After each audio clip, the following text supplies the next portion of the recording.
O Great Spirit, Namaste.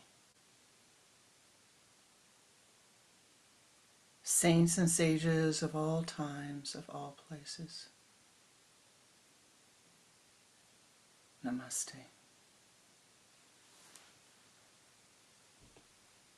Ancestors, ancestors, ancestors of our bloodlines, our adopted lines, our spiritual lines, Namaste. O ye powers that be of the air, the earth, the fire, the water, the ether,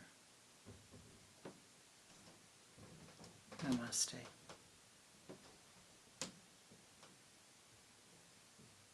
Om Shri Babaji Namaha. Om Shri Lahiri Mahasayaji Namaha. Om Shri Kuteshwarji Namaha. Om Shri Paramahansa Yoganandaji Namaha. Om Shri Shaliji Namaha. Om Shri Kriyanandaji Namaha.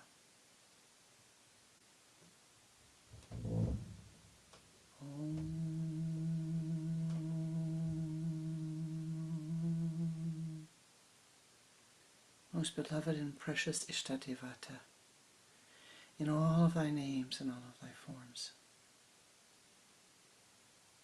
in all times, past, present, future, and the timeless realm,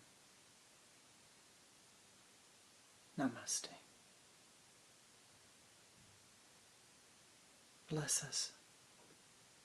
Bless us again and again and again and again. Pour forth thy blessings upon us as we share this sacred time together, that we might hear that which needs to be heard, speak that which needs to be spoken,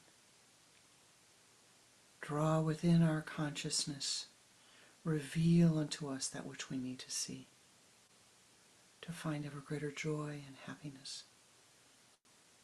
to find our own enlightenment. Om Shanti, Om Shanti, Shanti, Shanti.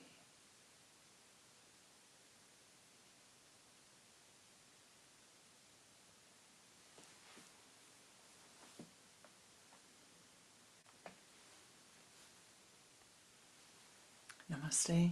Welcome. Welcome to our Sunday meditation, to our Sunday Sangha. I hope that this day is beautiful for you. The sun is shining here, both inside and out.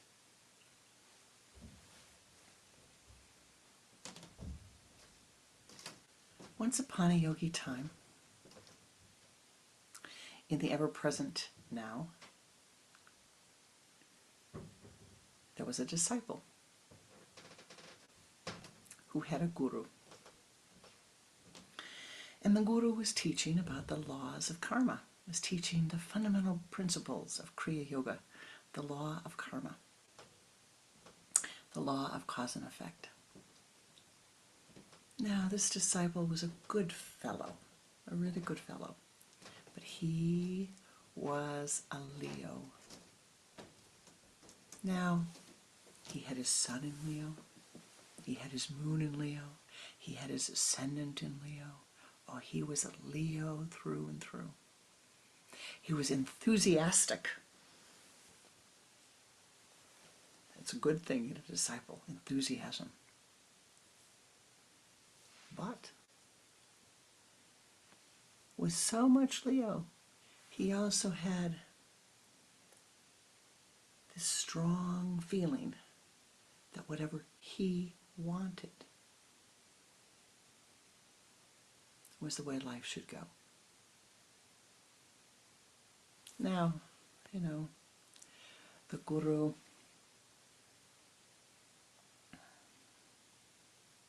is teaching, and the disciple begins, when it's time for questions and answers, the disciple begins to argue with the guru. At first it's pleasant, but then becomes very argumentative. And he says, Guruji, I simply don't believe in these laws of karma. I have free will. I have free will, and what I want, I can choose. You're telling me that I have to live within the confinement of these laws of karma that exist upon the earth. I do not believe that. I have free will, and I can choose what I'm going to do. Oh, you do? Yes, I have free will. Okay. I'll tell you what. 3 days from now, you're going to go to the park like you do every morning to go for your walk. You know the park I'm talking about? Oh, yes, yes, yes. And a little child is going to climb up that water tower in the park. You know, the stairs that go up to the water tower? Little child is going to run up that and is going to freeze and become afraid. And you're going to run right up that tower. Now, I know you don't like heights, but I tell you, that morning's going to come and you're going to run right up that tower to help that child. I don't think so. I don't think so. I'll prove to you that I have free will. I am going to stay down, if it even happens. You know, this is not such a nice way to talk to your guru. Yeah, if it even happens. I'm going to stay down at the bottom. Okay? I'll meet you there that morning. So the guru rises nice and early 3 days later, goes and sits under a tree where he can observe very carefully. Sure enough, sun rises, 7 o'clock comes, and the neighbors begin to come out to the park. And one of the neighbors comes out with a little girl, about 7, and she's dancing and skipping, and she's happy, and she's all excited. And he thinks, that's it, that's the girl, that's the one. He recognizes her. And pretty soon he sees his disciple coming into the park, and the disciple doesn't see him. The disciple's just going about his business, but he remembers that this is the day that his guru says he's going to run up that tower, and he is not going to do it. His free will take over. He is not going to do it. A few minutes go by, and he's sitting there. Oh, the breeze is nice, and he's watching the people, and they're doing their morning practices in the park. Help! Help! Help me! Help me! Help me! He looks up. Help me! Help me! Help me! Oh, please help me! And he runs across the park as the little girl cries, help me! Help me! Help me! And he runs right up those stairs and grabs her and picks her up and holds her in his arms and says, you're safe. I'll get you down.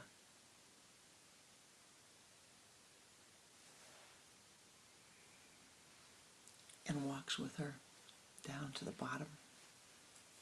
Gives her to her mama. And he looks up and he sees his guru. And the guru says, free will, huh?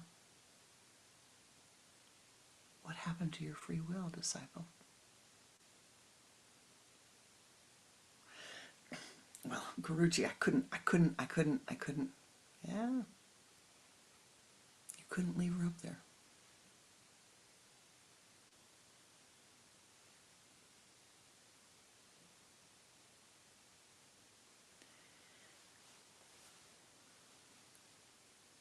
The fundamental principle of Kriya Yoga resides upon the laws of karma. Kriya Yoga is a spiritual path unique to each soul. The way up the mountain to enlightenment is unique to you. You have worked long, long, long and hard over many, many, many incarnations to incarnate here upon the earth as a humanoid, here as an earthling in a human body. And there are other earthlings, they're not just human, but you have a humanoid, a human earthling, to get into this body.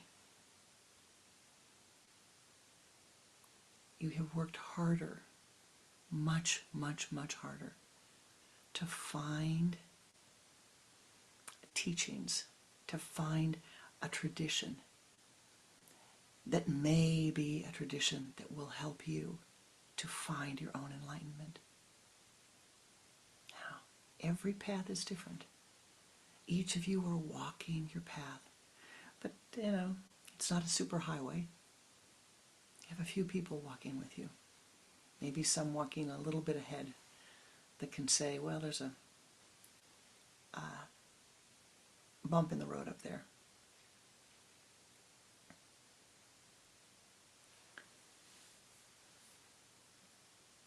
But Kriya Yoga is predicated, saying it again, predicated upon the laws of karma, which say that what any one human can do, another human can do in time. In the right time, in the right way. In time, what any one human can do, another can do. The laws of karma say that if any human can soften their karma, all humans can soften their karma. And the laws of karma state that karma can be softened. It can be neutralized, it can be modified. And this is what the path of Kriya is. The path of Kriya says there's no reason to suffer. You don't have to suffer. You can do something to modify your attitude, to modify the situation, so that you do not need to suffer, that you do not need to fall in the pit. And don't be like me, walking down the path in the Arboretum and looking around, stepping in the pothole. Going a little further down the path, turn around, come back, and step in the same pothole. And the second time, hurt the foot a little bit. You don't need to do that. You can look ahead and say, oh yeah, well, she fell in the pothole. I guess I don't need to fall in the pothole. But the laws of karma rule the world in which we live. They rule the earth plane, they apply in the astral plane, they apply in the causal plane. Now the error is in thinking that one is above the laws of karma, as this Leoan soul did.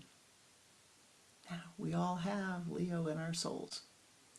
And we all have, if you live in the West, this concept of free will that has been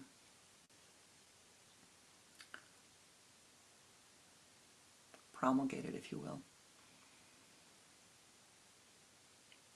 But my beloved, thoughts are eternal. They're immortal. You are a spirit, a soul walking through time, through kala. The time gate opens, you walk through, and all of a sudden, you are relative to a thought that you had never been relative to before. All of a sudden, you are relative to something that you were not relative to before. And a thought arises in your mind that had never arisen before. When you're 3 years old, for most people, the thought of playing the piano does not arise. When you're 3 years old, perhaps the thought of having a husband or a wife does not arise. Or that you want to be an engineer. But as you get older and walk through time, You come to a time where you have to say, oh, well, now I must decide. Now the time has come, I have to decide. Am I going to do this for study? Am I going to do this for work?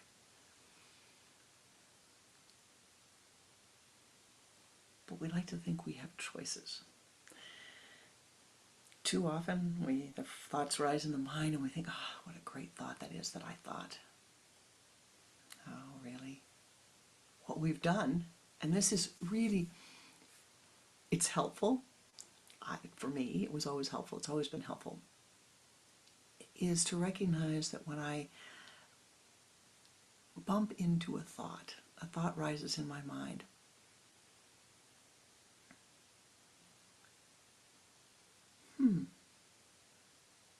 All I've done is give that thought priority over any other thought. That's all I've done. I've said, oh, yes, yes, yes, yes, yes. You are more important than all the millions of thoughts that I could think at this moment. This one is the most important. You know, I think the thought that on Sundays at noon I need to be here with you. For me, that is the most important of all the thoughts. For the whole week. The whole week. What am I going to say? What is going to be meaningful? What is going to be helpful? The whole week. And we finish, and it begins again. But the problem is when we begin to say, this is mine, this is mine, this is mine. This thought is my thought. And we add to it. We put energy into it. And where the attention goes is where the energy flows in your life. And so if you believe that all the thoughts that rise in your mind are yours, you possess them, you grab them, you hold on to them, and then you say, I don't care what anybody says. I have the freedom to choose what I'm going to do. Well,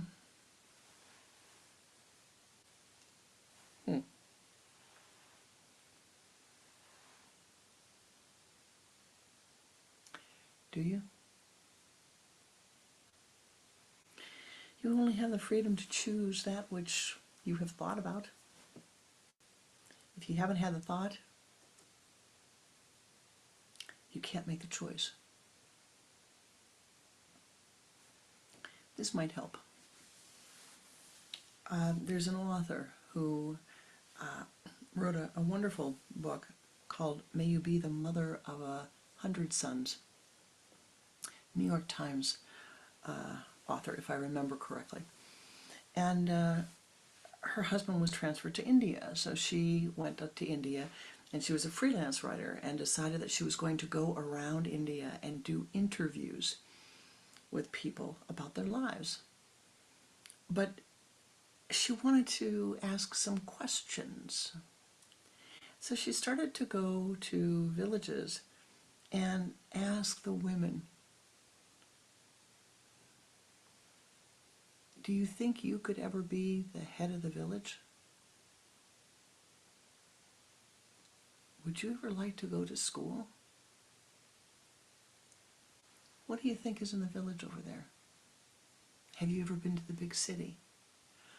And what she found again and again and again, when asking the question, do you think you could ever lead the village, be the leader? Could a woman ever be? Not necessarily you, but could a woman? The women looked at her and said, well, no. The thought had never entered their consciousness. And in one way or the other, they said, no. The thought of going to the village, the next village over, maybe that had entered the consciousness, but going to the big city, no. Thinking beyond what their parents did and the life that they had been raised with never went beyond their consciousness. Now, that's fascinating to see, to really see that, and yet at the same time, she could have gone any place and interviewed anybody, and we would find, if we did, and you would find if you did, that we are all limited. We're limited by our karma. We're limited by the thoughts which we can think. And so one of the things that we do in Kriya Yoga is to say, do everything you can to think a new thought. And let your thoughts become new. Study languages. Read books from other cultures. Eat food from other cultures. You'll learn a lot. The spices are different. You can make pumpkin 100 different ways. Look at language. Look at written language. Isn't it amazing to look at Sanskrit or Arabic or Japanese, to look at the Mandarin characters in China? You know, I remember somebody saying to me a long time ago, can you believe that people can read that? And they would look at the English language characters or the Roman language characters and say, can you believe people can read that? We only can see that which we are relative to. Make yourself relative to life, not just to Romania, not just to Chicago, not just to Michigan, not just to Florida, not just to Italy, not just to Ireland, not just to Colorado, not just to Morocco, not just to Spain, not just to Norway. Make yourself relative to life. See life.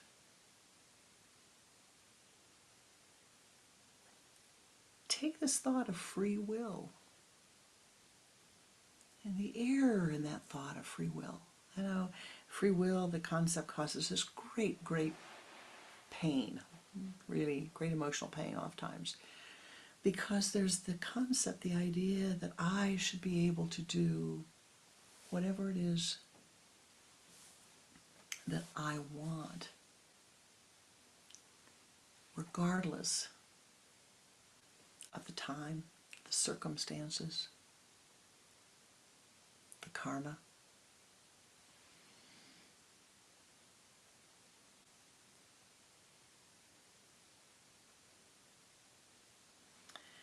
Sitting at the feet of my guru many decades ago,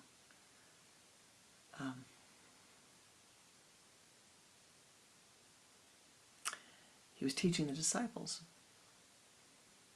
And he looked out and he said,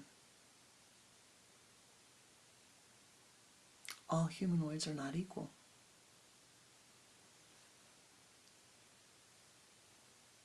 He said, we are not equal. And I don't know how you feel when you hear that, but it shocked my mind. And then he looked down at one of his disciples, who was a medical doctor, an MD, Dr. Krejci. And he said, look at Dr. Krejci. He's just finished 10 years of study, and he's a board-certified psychiatrist. Look at him. And he points to himself and said, I am not equal to that. I do not have those skills. I have not cultivated that karma. And so you can never tell me, this is my guru's words, that I am equal to Dr. Krejci. And you know, Larry turned a little bit shades of pink, a little bit embarrassed by it, and also grateful. You could feel the gratitude that Pranananda had acknowledged all of the work that he had put in to attaining what he was seeking. But what does the concept of free will have to do with this? Well, the concept of free will is, you know, Dr. Krejci has spent 10 years studying, and then all of his years of practice after that. The concept of free will is when someone walks in and says, I know as well as he does what should be done. I can do as well as he can do what should be done. Now, most of you would say, oh, come on, get off of it. Nobody's going to do that. Maybe. Maybe not. But we do have this idea that we can do what we want to do, when we want to do it, and how we want to do it, and that other people should move out of the way. Now, you may not be conscious of it. You may not be, you may say, oh, no, that's not me. And yet within all souls, that exists, that state of consciousness exists that says that it's the middle of winter in Chicago. The temperature is 2 below zero, not today, and I should still be able to walk outside and sunbathe and not get cold.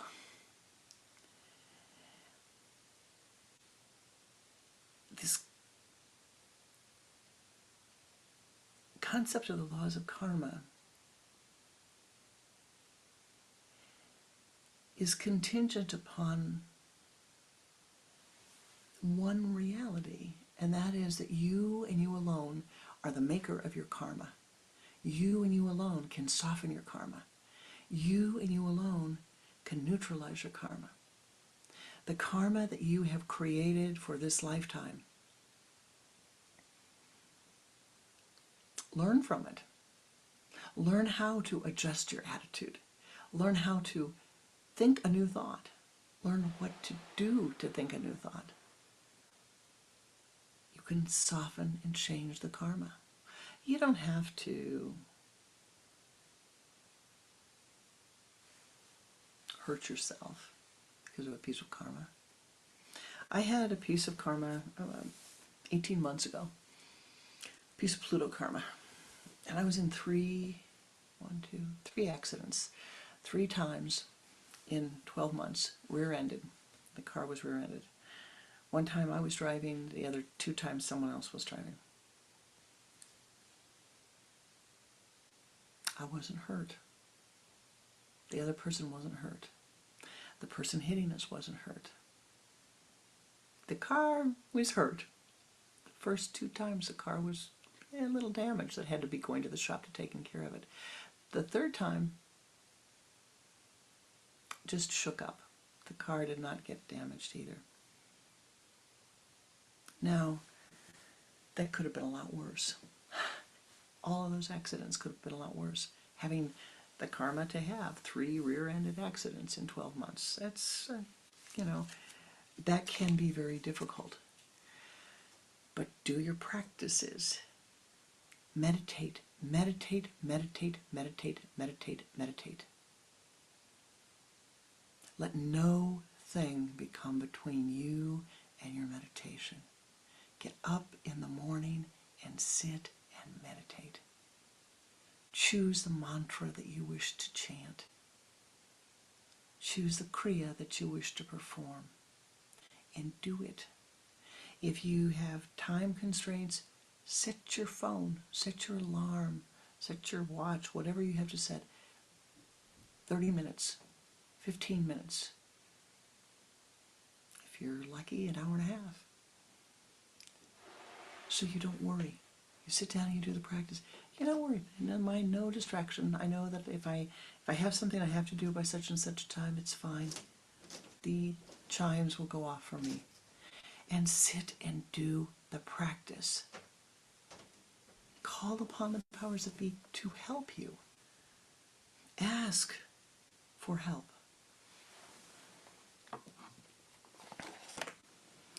Today, in this beautiful, wonderful daily book that my guru wrote,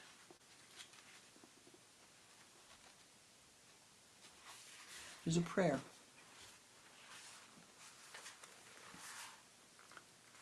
O life divine, send forth thy texts, those texts and people who will truly help me to mature and unfold upon the path of wisdom. Assist me to cleanse my body and mind of lower vibrations and dense thoughts. I ask that you help me to read and learn with my inner eye and inner ear, so I will be able to understand your inner message in all things. Call upon the powers that be to help you, to guide you. Call upon life divine to help you, to guide you, so that you might see that which is best. But my beloved, understanding and living with the laws of karma, it is not defeatist, and it is not determinism, because within the laws of karma, you have the capacity to change. It's not your free will. It is a capacity that you have within the constraints of the karma that you have created. It's interesting when you look at someone's horoscope, you can read, well, here's the karma for the lifetime. But what you have to meditate upon and really go inward and see is, oh, how much energy is there in this? How much energy have they brought? For there's a big difference between someone who is the king of a small island nation, 1,000 people, or someone who is the president of a country of 5 or 10 million people. The aspects may look the same. The karma is different.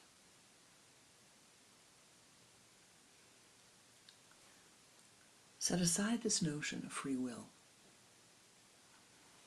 Before you set it aside, let me just say one thing, and I'm speaking about it because a disciple asked about it, about free will. Free will is a concept which says that you have the ability to choose of your own accord, without any influence, that you can choose this thing or that thing. Well, what about all the influences of your bloodline? What about all the influences of your culture? What about all the influences of your education or lack of education? What about all the influences of your friends, of your co-workers, of your culture, of your society? These all affect our capacity. Oftentimes the idea of free will really says, I'm choosing to do just the opposite of what the society says I should do. That's not free will. That's karma. The karma says, here I am. I'm not going to be doing this. You have to lift. One has to lift above. But always, always, always recognize, yes, I must be one with the laws of karma. How can I be one with the laws of karma and live comfortably, harmoniously, so that I might see life as it is, this which I am a part of? How do I see this which I am a part of? How do you know? Not from my telling you, but from a primary experience.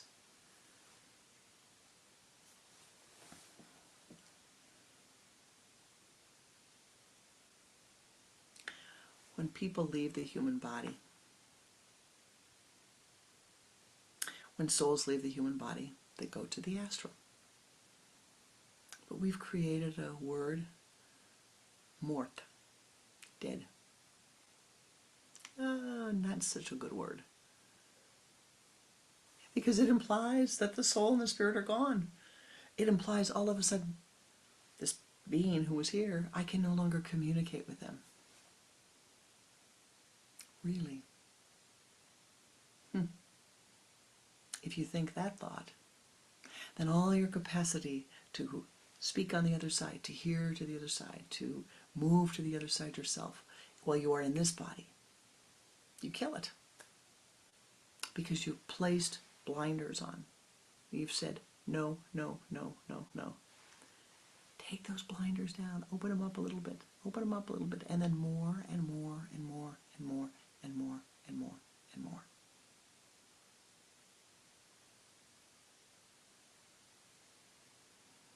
one good way to do that, I said it earlier, study, study, study. Explore, travel. You can travel all over the world today without leaving your home if you need to. Many wonderful travel documentaries. Read, read, read, read, read. And meet other people. Listen to what they're saying. You don't have to accept it. But it is fascinating to hear and to see what other people think about life. For the first time this week, first time in my life as a priest, first time in my life ever,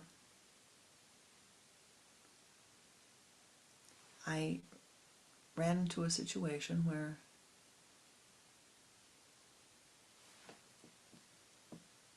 someone passed away, and they were in a tradition where they only wanted the prayers to come from the people within that tradition. They did not want prayers. I'm not talking about rituals, I'm talking about prayers. They didn't want prayers. And I remember Pranananda talking about this, and I had never experienced it before, but I did. And if you belong to a group that is exclusive, then upon the astral plane, you will go to that exclusive place. If you belong to a group, a theology, you'll go to heaven. But there's not just one heaven. There's the heaven for this religion, the heaven for this religion, the heaven for this religion, for this religion, for this religion. Whatever it is that you are believing and feeding here, you will be going to on the astral. Now, if you are following a mystical path, there's a different place that you go to, a different garden, if you will. If you are accepting and inclusive here, it will be accepted and inclusive there. And guess what happens? It's a miracle.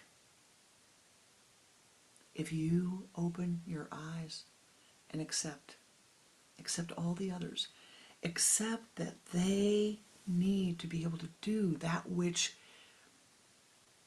is their karma. They need to have the freedom without your criticism, mental or verbal or physical criticism, to simply live their life the way that they choose to live it. Then guess what? You too will be allowed to live your life in that way.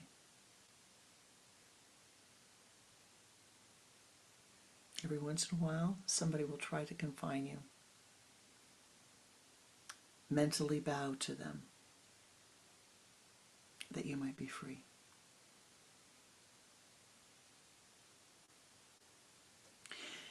Now, I want to be clear here, because this is really spiritually a vital concept. The law of karma is not the law of punishment. It is not the law of retribution. It is a law of cause and effect.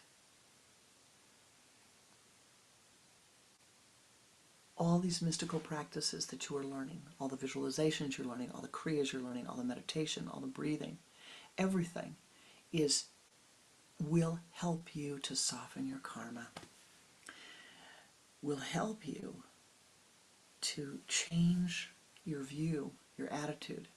It's like looking through a kaleidoscope. If I turn the kaleidoscope a tiny infinitesimal bit, the picture changes, the view changes, thus the karma changes. Know again and again and again, you can change the kaleidoscope. You are the one who can do that. But, think back to the disciple who was sure that he was not going to run up and rescue the little girl. Swore to his disciple, his guru, never, I will not go up that tower. And all that it took was the little girl saying, help me, help me, help me. And his heart opened. And all of the logic and all of the determination that he had, there he was, running up to a place that he was afraid of, that he did not want to go to. But he ran up without a thought to help her.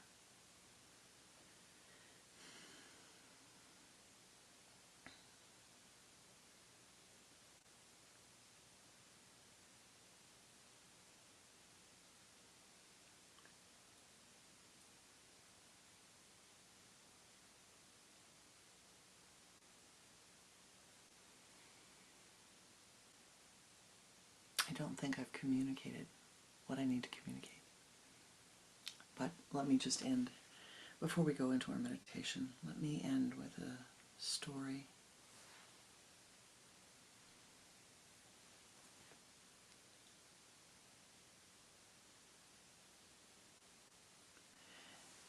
There once was a monk.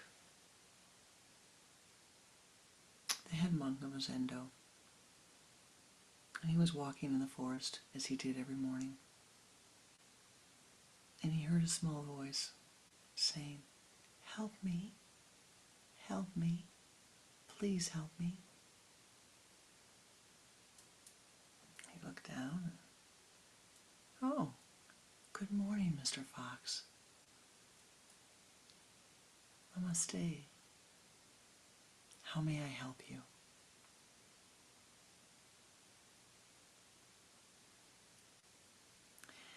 Many lifetimes ago, I was a monk.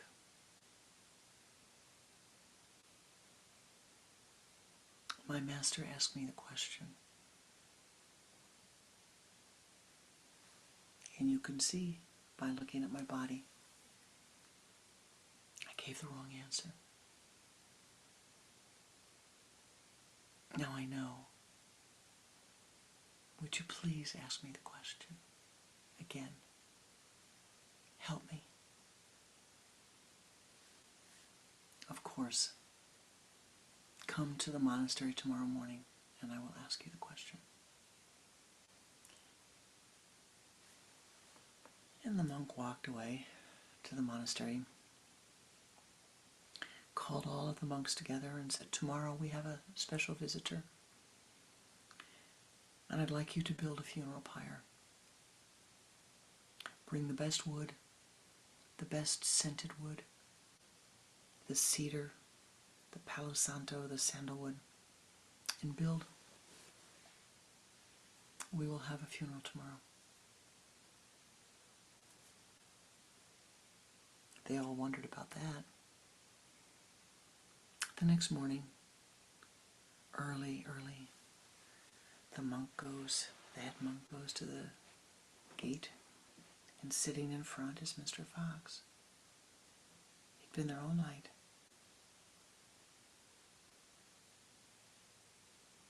Waiting for the sun to rise. "Come in, please, Mr. Fox. You are most welcome."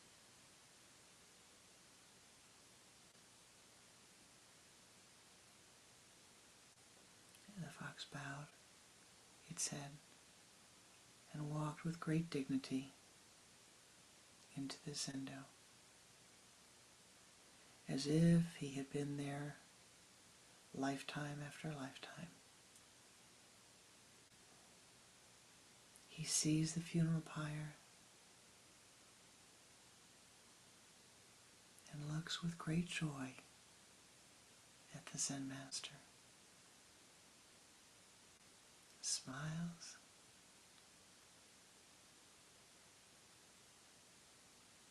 "Are you ready, Mr. Fox?"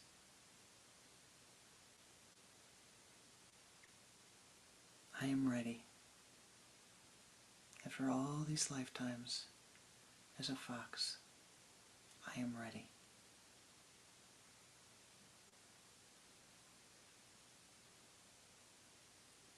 Is the enlightened soul above the laws of karma?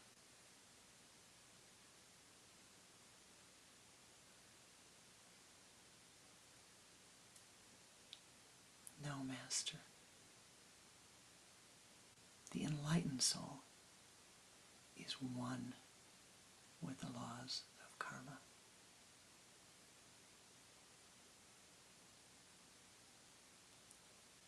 Akasamate, Master. Because of you, I am well.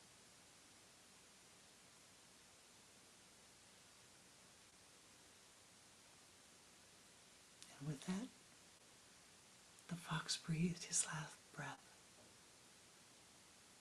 And the monks came and anointed his bodies with oil and wrapped him in shawls and covered his face with flower petals and placed him upon the bier. And all bowed to him.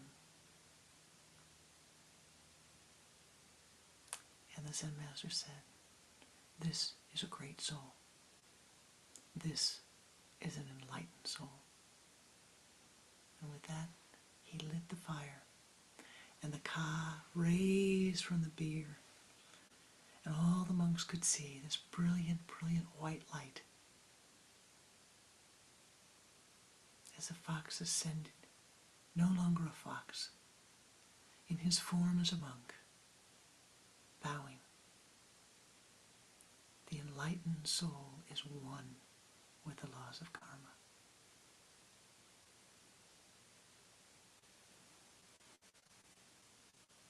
Let us meditate.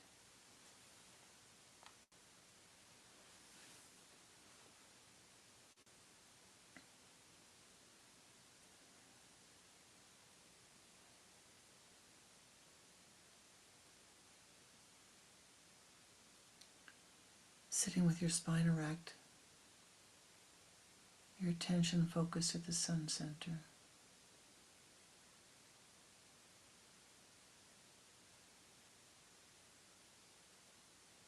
Using the sipping breath,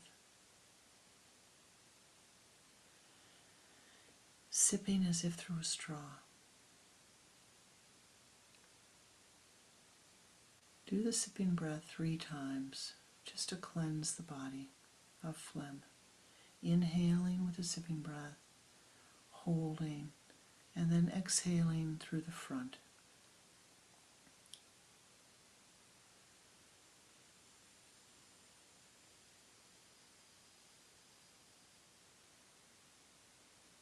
Exhale.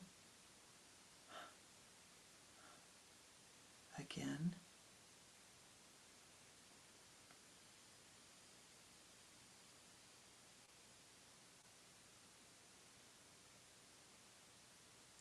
Exhale. And one more time.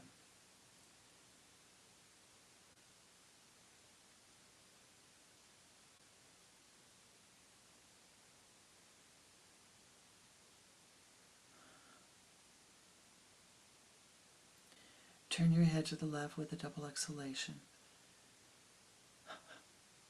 Bring your head back to the center. Begin to watch the breath. Now using the sipping breath again, pull the energy from the limbs of the body to the trunk of the body.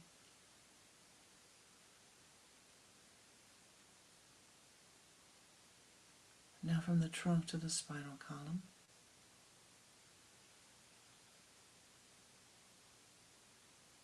From the base of the spine to the sun center.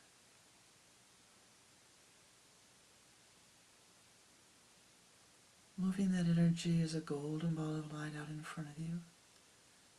Sweep the light around you to the left, behind and in front of you, encasing your entire being in golden light.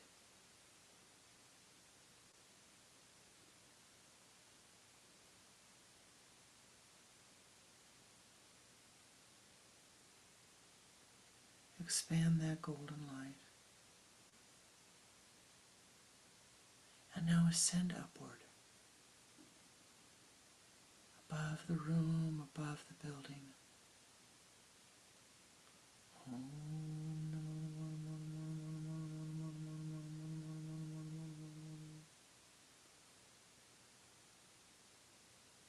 Above the earth plane. Ascending as high as you are able into the high place.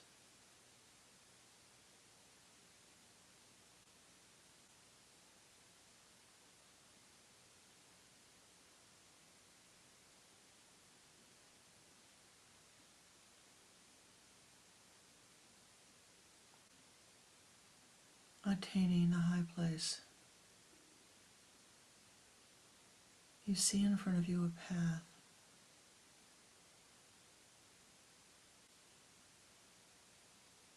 It beckons you.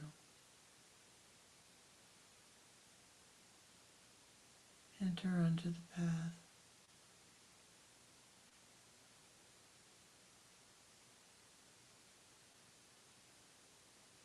Soon you are walking in a forest. The sunlight dappling down between the trees.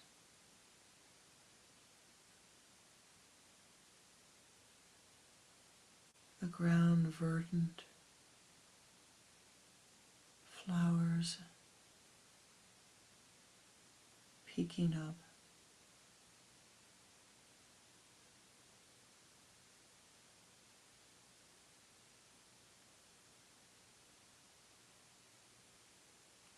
The path opens. There's a brilliant meadow in front of you.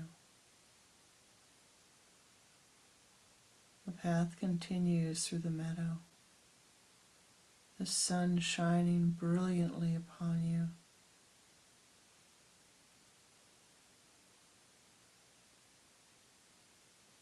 The bluebirds, the hummingbirds,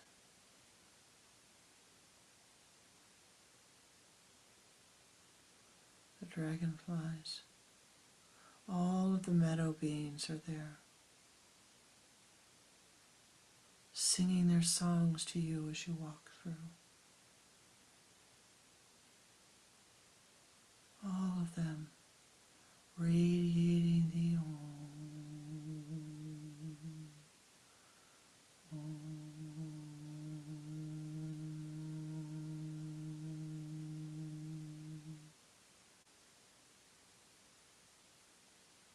You ascend further, returning to the forest. The coolness of the pines as you ascend upward, ascending halfway up the mountaintop.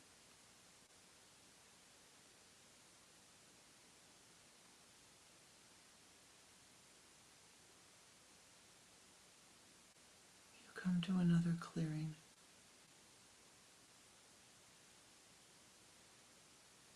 The light shines brilliantly.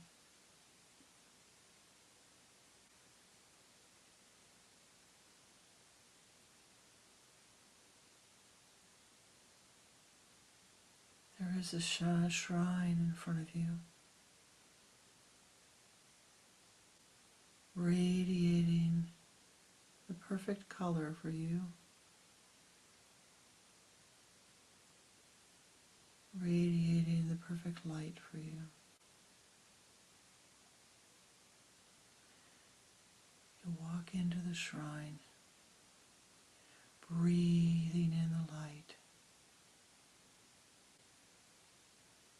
seeing the light with your eyes, your breath, breathing in the light.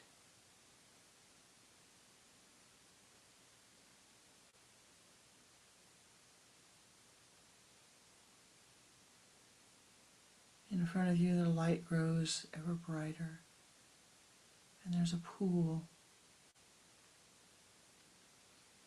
You walk into the pool of light. Feel all of the old dissolving away. Walking through the pool to the waterfall of light. Standing beneath this light. The waterfall of light pours upon your crown center.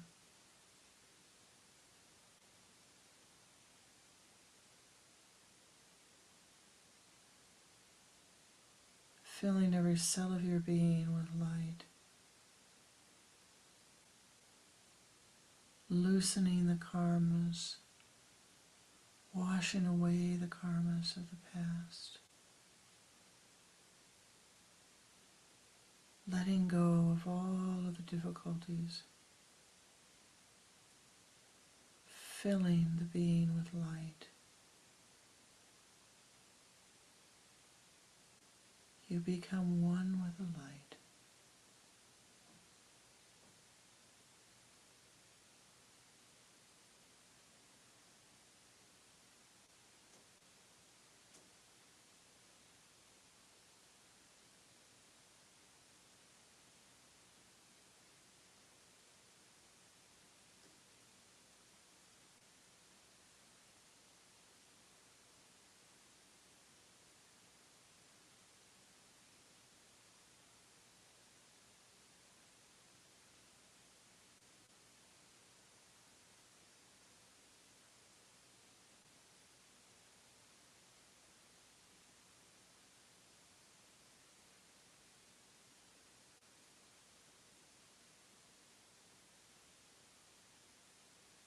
As your being fills with light, you begin to ascend a small amount, to levitate a little.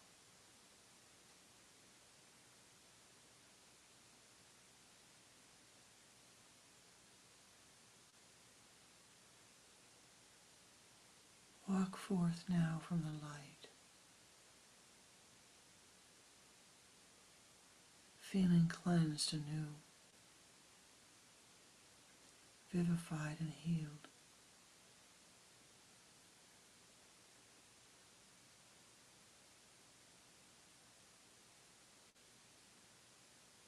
Walk through the pool,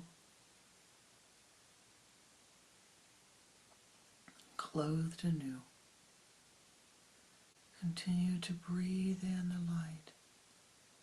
Breathe in all of the colors that you need to fill your being with light.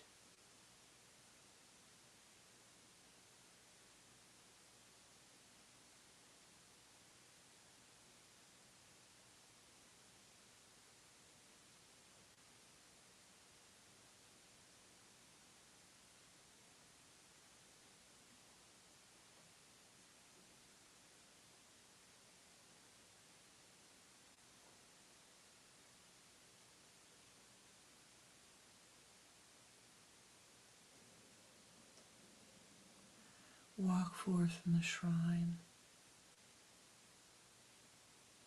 knowing you can return here again and again. Return to your high place of meditation.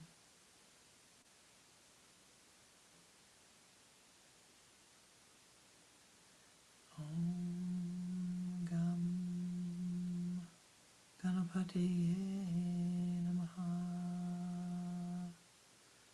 Om Gum Gurubhyo Namaha. Om Aim Sarasvataye Namaha. Prananandam Paramasukhatam Kevalamyanamurtim Bhavadidan Trigunarahitam Sadgurum Tam Namame Chaitanyam Shasatam Shantam Nirakalam Nirandalam Nada Bindu Kalatitam Tasmai Shri Gurave Namaha.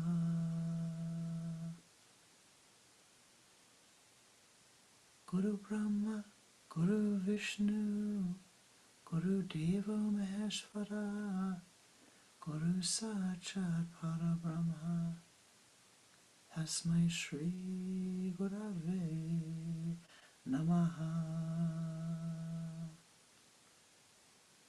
Dhyanamulam Guru Murti, Pujamulam Guru Padam, Mantramulam Guru Vakyam, Mokshamulam Guru Kripa. Mokshamulam Guru Kripa. Mokshamulam Guru Kripa. Om Namah Shivaya Gurave Satchitananda Murtaye Nishprabhanjaya Shantaya Niralambaya Tejase Om Gum Gurubhyo Namaha Om Gum Gurubhyo Namaha Om Gum Gurubhyo Namaha. Be thou blessed, be thou blessed, be thou triply blessed. Feel the golden dewdrops of Anandic bliss pouring down upon your crown center at this moment, filling every cell of your being.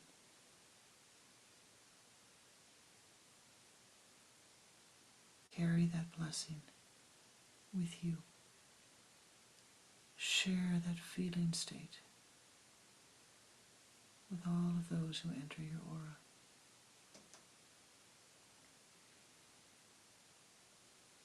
And let us join together today to chant the Om Shanti mantra, radiating forth the joy, the light, the wisdom to all sentient beings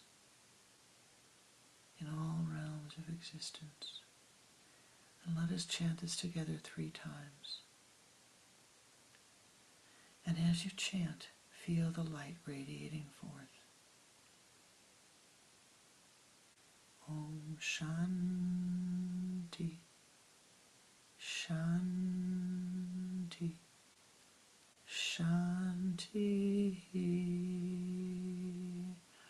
Om Shanti, Shanti, Shanti. Om Shanti, Shanti, Shanti.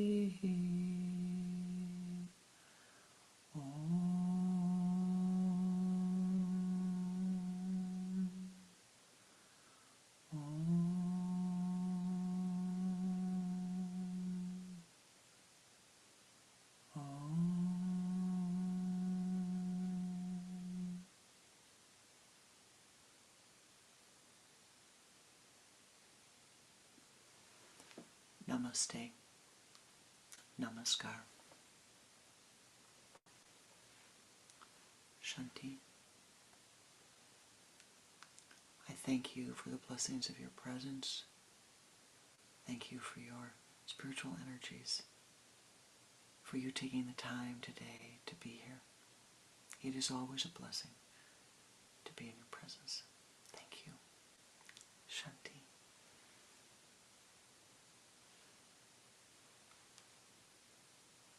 And have a good week. Namaste.